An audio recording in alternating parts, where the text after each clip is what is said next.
Setelah sempat membukukan kerugian yang cukup dalam pada 2023, Gotoh berhasil mengurangi kerugian hingga 95% dalam kinerja keuangan 2024.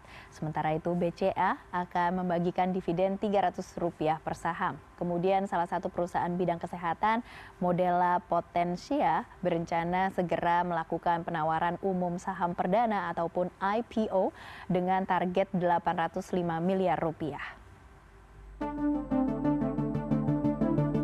PT Gotoh Gojek Tokopedia Tbk atau Gotoh mencatatkan rugi diatribusikan kepada pemilik entitas induk Rp5,15 triliun sepanjang 2024. Kerugian Gotoh berkurang 94,33% dibandingkan periode yang sama pada tahun 2023 sebesar Rp94,29 triliun. Berdasarkan laporan keuangan Gotoh per Desember 2024, perusahaan sektor teknologi ini membukukan pendapatan Rp15,89 triliun.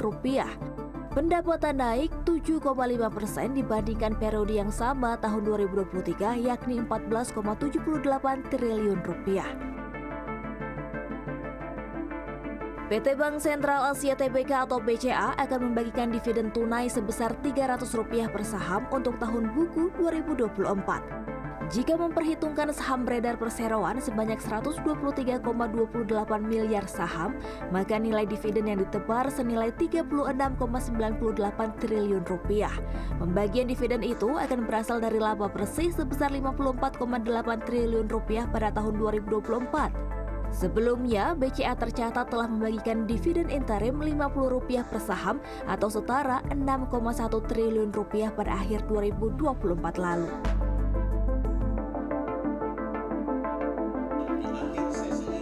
Kelompok usaha kesehatan di Indonesia, Medela Potensia, berencana menggelar penawaran umum saham perdana atau Initial Public Offering atau IPO.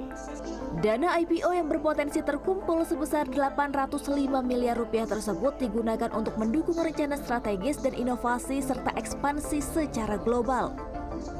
Fokus kita ada tiga. Nomor satu apa? Kita harus tetap menjadi jagoan di Indonesia, no matter what.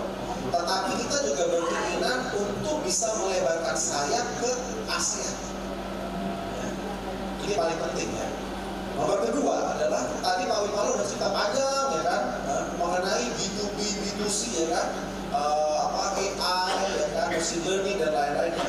Tetapi istilahnya mundur satu slide. Ya sebelumnya mundur ya. Nah itu apa istilahnya yang belum kita kerjakan adalah back end kita belum, yaitu warehousing. IPO rencananya akan digelar pada 15 April 2025, di mana Medela Potensia akan menawarkan sebanyak 3,5 miliar lembar saham yang setara dengan 25% dari total modal yang ditempatkan dan disetor penuh perusahaan. Harga saham akan ditawarkan dalam kisaran harga Rp180 hingga Rp230 per saham. Tim Liputan CNN Indonesia.